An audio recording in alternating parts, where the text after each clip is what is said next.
Tybee Island leaders are working around the clock to prepare for any potential impact from Michael. The island was hit hard in the last couple of years from Matthew and Irma. Now they hope the letter M is the only thing they have in common.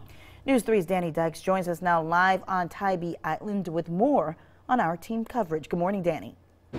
Hey, good morning. Well, I can already feel the wind is picking up out here. Just to give you an idea, this chain behind me has just been whipping around in circles over and over. The flags are flapping behind me here on the pavilion, and those aren't the only flags that are flying. There are double red flags on the beach, warning swimmers and surfers not to go near the water. And this is all before Michael even makes landfall. Now, Tybee leaders also say there's a high risk of rip currents over the next few days.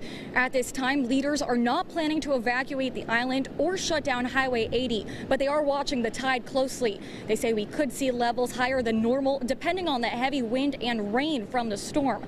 Although they're not expecting excess flooding, officials say they're prepared for any course of action.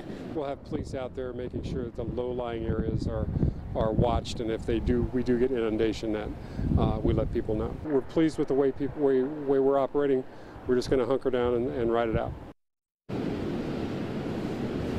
City Hall will be closed today until further notice, and Tybee leaders tell me they're waiting on further updates from SEMA before taking any other necessary precautions. We'll keep you updated on air and online. Live on Tybee Island, Danny Dykes, WSAV News 3.